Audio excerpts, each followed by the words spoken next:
లకు నమస్కారం.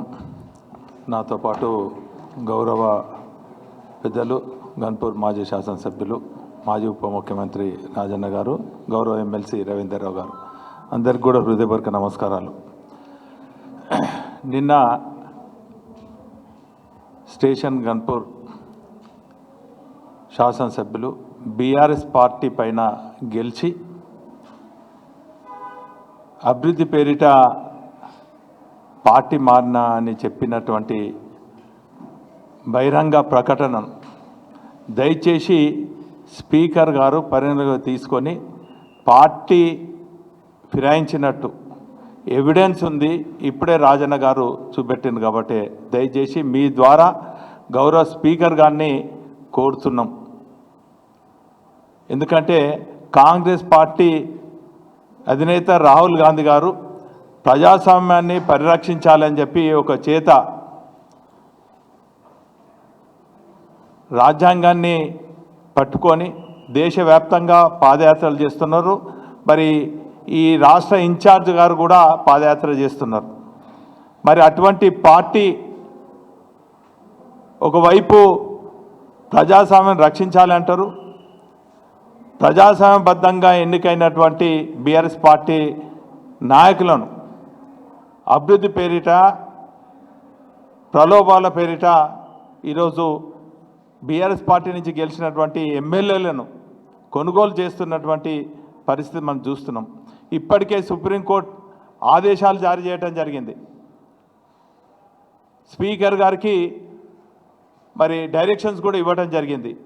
దయచేసి స్పీకర్ గారి మీద వారి ఆ చైర్ పైన మరి తెలంగాణ ప్రజలందరూ కూడా విశ్వాసం ఉంది కాబట్టి వెంటనే వారిపైన చర్యలు తీసుకొని మరి డిస్క్వాలిఫై చేయాలని చెప్పి మీ ద్వారా మేము స్పీకర్ గారిని కోరుతున్నాం. లేదు శ్రీయర్ గారికి బీఆర్ఎస్ పార్టీ పైన గెలిచి కాంగ్రెస్ పార్టీ అభివృద్ధి చేస్తుందని చెప్పి కాంగ్రెస్ పార్టీపై నమ్మకం ఉన్నా, లేక ఆయనే నీతి నిజాయితీ నిబద్ధత గల వ్యక్తి అనుకొని ఉన్నా, లేక రేవంత్ రెడ్డి గారి పైన నమ్మకం ఉన్నా, లేక నేను ఆయనే తీసుకున్న నిర్ణయం కరెక్ట్ అనిపించినా కూడా వెంటనే నువ్వు శ్రీహరి రాజీనామా చేయాలని చెప్పి ఈ సందర్భంగా తెలియజేస్తున్నాను. శ్రీహరి చరిత్రను దగ్గర నుంచి, ఆయన రాజకీయ జీవితం దగ్గర నుంచి చూసినటువంటి వ్యక్తుల్లో వరంగల్ జిల్లా బిడ్డగా నేను గత కొన్నేళ్ల నుంచి కూడా చూస్తున్నా. ఒక్కళ్ళకి పదవి వస్తే ఓరోడు కుట్రలతోని కుతంత్రాలతోని తన రాజకీయ పునాది మరి స్థాపించుకున్నాడు, సామ్రాజ్యాన్ని నిర్మించుకున్నాడు. స్వయంగా చూసినాను. ఎన్టీఆర్ హయాంలో 94లో మొదటి దఫాలో మా సోదరునికి మంత్రి పదవి ఇస్తే నలుగురిని కూడగట్టుకొని లక్ష్మీ పార్వతి దగ్గర కాలు మొక్కి పదవి సంపాదించుకున్నటువంటి నీచమైనటువంటి చరిత్ర కడియం శ్రీహరిదని ఈ సందర్భంగా తెలియజేస్తున్నాను. గన్పూర్ ప్రజలు తిరస్కరించి మూల కూసబెడితే ఇదే కేసీఆర్ గారిని కేటీఆర్ గారిని ప్రాధేయపడి కాళ్ళు మొక్కి ఈరోజు తిరిగి తెలంగాణ పేరిట బీఆర్ఎస్లో చేరి అంచెలంచెలుగా రాజన్న మీద చెవాకులు పేలి అవినీతి ఆరోపణలు చేసి మరి ఈరోజు గద్దెనెక్కి తాను పదవి సంపాదించుకోవడమే కాకుండా పదవి ద్వారా కోట్లు గడించి ఈరోజు ఒక నీతివంతమైనటువంటి నిజాయితీ గల వ్యక్తిగా, నిజాయితీ గల రాజకీయ నాయకునిగా మరి మాట్లాడుతున్నారు. ఈరోజు 73 ఏండ్ల వయసులో ఇంత చేస్తున్నా అంటున్నావు. 73 ఏండ్లు వచ్చినాయి, నీకు సిగ్గు శరం లేదా?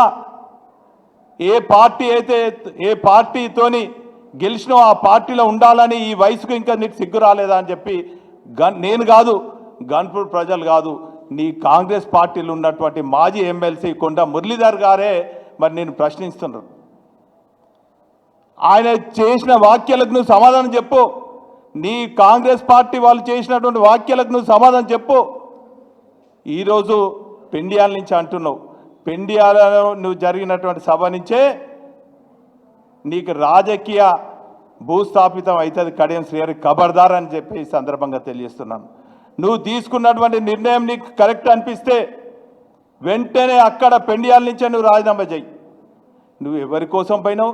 అభివృద్ధి కోసం పోయినావా? నీ బిడ్డ రాజకీయ భవిష్యత్తు కోసం పోయినావు, నీ ఆర్థిక అభివృద్ధి కోసం పోయినావు. ఈరోజు గన్పూర్ ప్రజలను మోసం చేసింది తాటికాయ అక్షరాలతో రాస్తారు కడియం శ్రీహరి కుటుంబం అని కూడా ఈ సందర్భంగా తెలియజేస్తున్నాను. నీకేమాత్రం చీము రక్తం ఉంటే, నువ్వు నిజాయితీ పరువును అనుకుంటే వెంటనే అదే పెండియాల నుంచి నువ్వు రాజీనామా చేయాలని సందర్భంగా తెలియజేస్తున్నాను. నువ్వే కాదు, రేపు స్థానిక ఎన్నికలు వచ్చినా కూడా గన్పూర్ ప్రజలు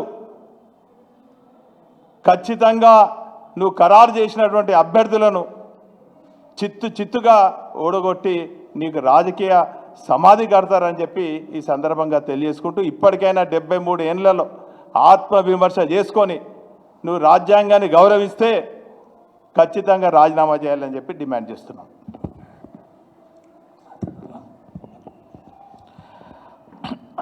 అందరికీ నమస్కారం.